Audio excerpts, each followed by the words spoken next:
Good day, DZMJ. Right now, we are here at Philippine International Convention Center on the Better Regulation Summit 2022 hosted by Anti-Red Tape Authority. Task to implement the law. Since it started in 2018, and I'm happy to claim that I'm being the first employee of the Anti-Red Tape Authority, having assumed office on December 1, 2018, and also as its first officer in charge on December 18, 2018 until July 9, 2019, when the first Director General assumed office. ARTA has worked with government agencies, development partners, and even foreign counterparts to pursue a number of reform projects with the goal of bettering service delivery to businesses and the general public. We have adopted a holistic approach to reform and make use of innovative solutions to be able to provide efficient systems and procedures, thereby boosting the competitiveness and ensuring the ease of doing business in the country.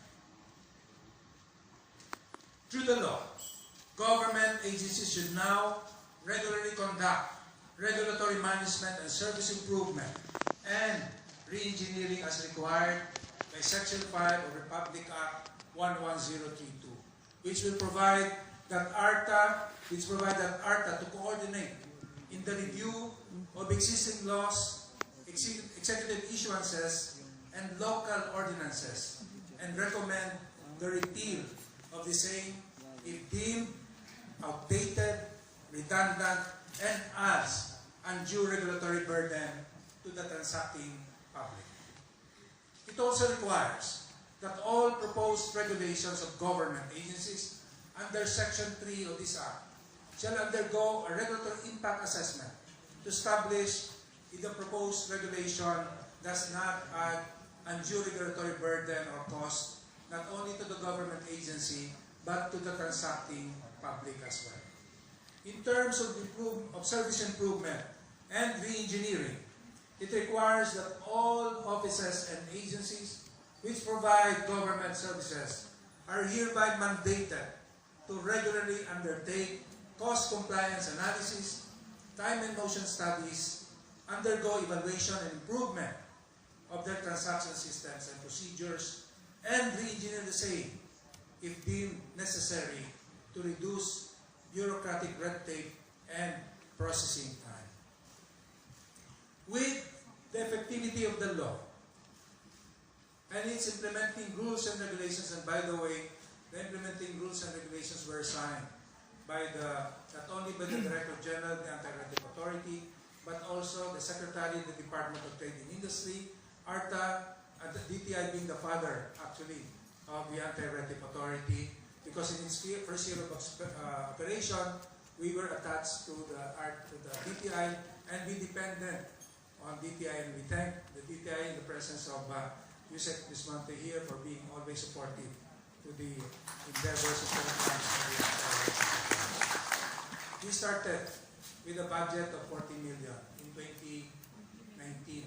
This was raised to about 100 million in 2020. And then in 2022, we got a budget of about 280 million.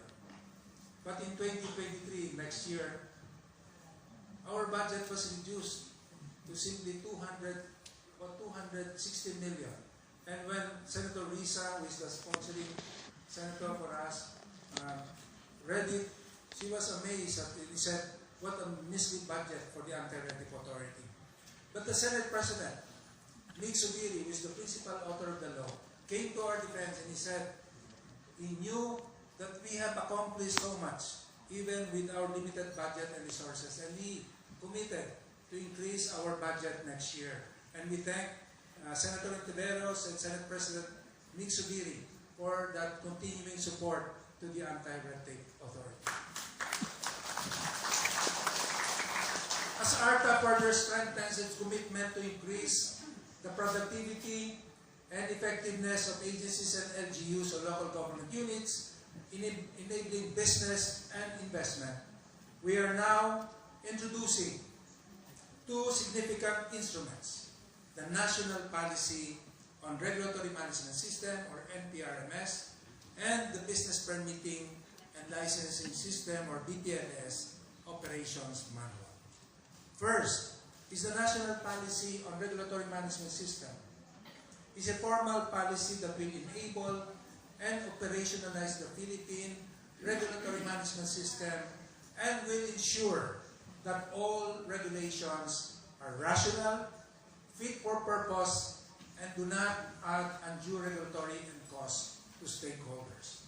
Second, is a Business Permit and Licensing System Operations Manual will encourage LGUs, or local government units, to adopt innovative solutions in public service delivery and to work holistically in reforming their business-related processes. The completion of these two important documents would not have been possible without the continuous assistance of the United States Agency for International Development and UPPICC Respond. Once again, thank you very much. USA, the UPPICC Respond, who are both represented in this event. Together, this will actually enable regulatory and push towards bureaucratic efficiency, which is part.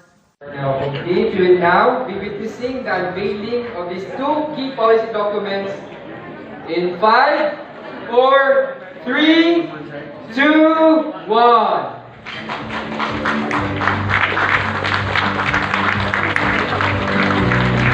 With that, we have officially launched the NPRMS and BPLS Operations Manual. Thank you very much again to our friends from the private sector, our friends in government service, and of course, to everyone who made this initiative possible.